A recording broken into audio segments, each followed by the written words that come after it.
Ang tindi talaga ng power, super power talaga ang Estados Unidos.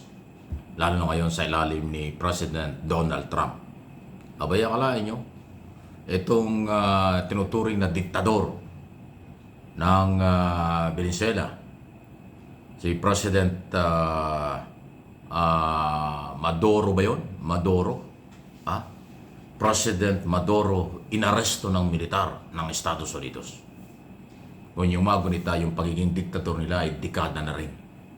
At yung mga ginagawa doon ay hindi na ho gusto ng Amerika. Marami ng negatibong epekto sa international, maging sa Amerika at iba pa. Nung maglunsad, ilang araw lang ang lunsad ng military operation para pabagsakin si President Maduro. Pabagsak, nahuli at hinuli ng buhay. Yun ang mabuti. Nalala ko nung mga nakaraang Pangulo ng Amerika sa sambayan. Nangyari sa Iraq, at iba pang bansa sa Middle East. Pag nag-operate sila, yung panahon ni Gaddafi, di ba? Tsaka ni yung presidente ng Iraq. Parehong dinurog yung bansang yan. Parehong napatay yung dalawang malakas na at mga diktador na leader dyan sa si Gaddafi at tsaka ho yung si Saddam Hussein. Yan yung galaw ng Amerika. Okay? Ngayon, pinapapatuloy ni President Trump at ito, hinuli ng buhay. Yung pong diktador at makapangyarihan umano sa Venezuela na si President Maduro. Ganong ka-impluensya ang Amerika. Ngayon, may mga warning pa siya. May warning ata siya sa Mexico, kung patuloy na magiging pasaway din ang Mexico, o kaya yung Colombia, na patuloy na ginugulo ang Thailand. Di ba mayroong away yung Thailand-Colombia? Yung Thailand ay kakampi ng Amerika. Basta kakampi ng Amerika at pinakalaman ng isang bansa, pag nag-take over ang Amerika, hindi nagtatagal.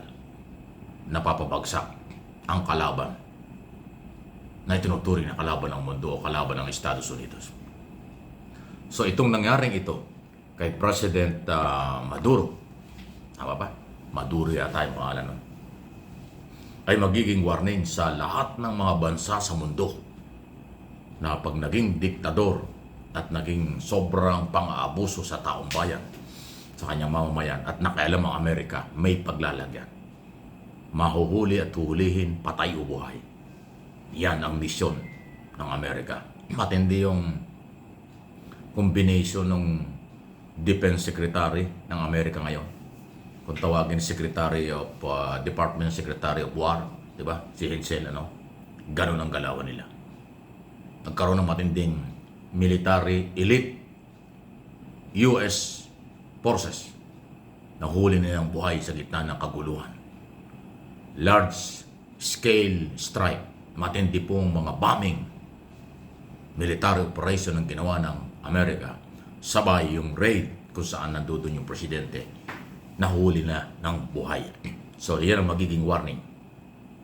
Hindi lang ho sa mga bansang malalayo, sa Middle East at saka kung saan, kahit dito sa ASEAN, ganyan din ang mangyari. Kaya nga may warning na rin siya sa Colombia, na nanggugulo sa Thailand. Pag nakailang Amerika dyan, delikado. Ganon din, sana maging warning ito sa China, na patuloy na nambubuli sa Pilipinas, sa Japan, at sa Taiwan. Ang Taiwan ang pinaka-critical, pinaka-seryosong binubuli talaga. Tayo ang Pilipinas, binubuli lang tayo, inaabuso tayo dahil sa issue ng West Philippine Sea. Pero sa Taiwan, yung buong Taiwan gustong bawiin na matagal ng panahon ng China. Pero panay ang warning ng Amerika kasi pag ginawa yan ng China, hindi lang Taiwan, kundi Amerika at marami pang bansa ang magiging kalaban ng China. Alam ng China yan, mabigat na kalaban ng Estados Unidos. Maging lalo na kung Japan, matinding kaalyado. Tayo, mga Pilipinas.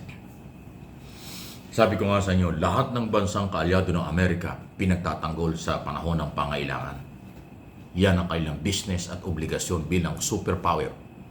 Itong nangyari kay President Maduro ay pagpapakita lang ganyang kalakas ang persang militar ng Estados Unidos. Kaya nga magiging warning ito sa mga bansang pasaway. mga bansang naghahari-harian, mga bansang nambubuli, tulad ng China, kakaharapin nila yan. Eh kung yung Iran nga binumba ng Amerika ng walang pakundangan Kaya ngayon, galit na galit yung Iran. Tingnan natin, may banta silang gaganti. Hindi natatakot ng Amerika niyan. Di ba? Hindi po ako naghahayag ng ganito dahil ako ay may relasyon sa Estados Unidos.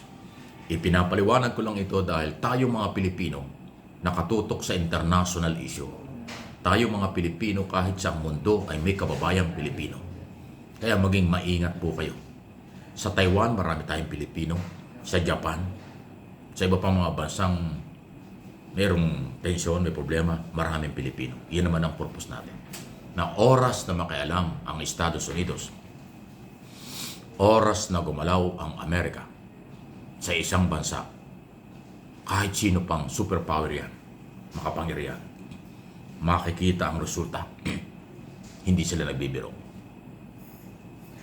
So, sana ang China ay magising din dito dahil kapag sila nagpatuloy, kasi yung ginagawa ng China ngayon, military drill, doon sa dagat na malapit sa Taiwan, napaka-tension yun. Delikado yun.